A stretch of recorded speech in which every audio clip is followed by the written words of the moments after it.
एक घने जंगल में कछुआ, खरगोश और छिपकली गहरे दोस्त थे।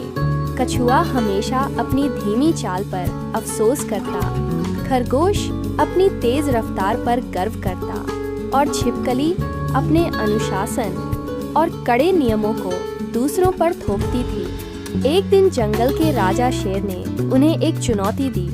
तुम्हें पहाड़ की चोटी तक पहुंचकर वहां मौजूद जादुई फूल लाना होगा।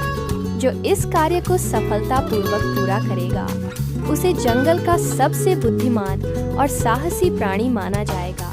चुनौती की शुरुआत तीनों ने अपनी यात्रा शुरू की। कछुआ हमेशा की तरह धीरे धीरे लेकिन दृढ़ संकल्प के साथ चल रहा था। खरगोश तेजी से दौड़ रहा था और छिपकली बहुत सतर्कता से अपने कदम बढ़ा रही थी। रास्ते में कछुआ एक गड्ढे में गिर गया। उसकी धीमी चाल के कारण मदद के लिए आवाज लगाने में भी उसे देर हो गई। खरगोश ने उसकी आवाज सुनी लेकिन अभिमान में कहा, मैं तो जीत कर ही वापस आऊंगा, और बिना रुके आगे बढ़ गया।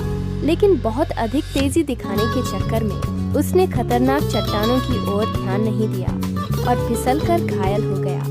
छिपकली, जो अपने कठोर अनुशासन पर गर्व कर रही थी, ने यह सब देखा और खरगोश को डांटा, अगर तुमने मेरी बातें मानी होती तो यह न होता।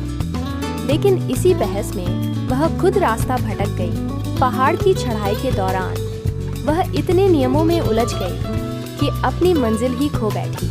छिपकली की वापसी। कुछ देर बाद छिपकली ने अपने विचारों को एकत्र किया और रास्ता फिर से खोजा। बड़ी मुश्किल से वह पहाड़ की चोटी तक पहुंची और जादुई फूल प्राप्त कर लिया।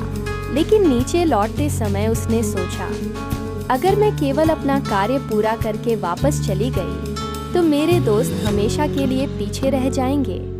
यह सोचकर छिपकली पहले घायल खरगोश के पास पहुंची और उसकी मदद की। फिर वह कछुए के पास गई और उसे गड्ढे से बाहर निकाला।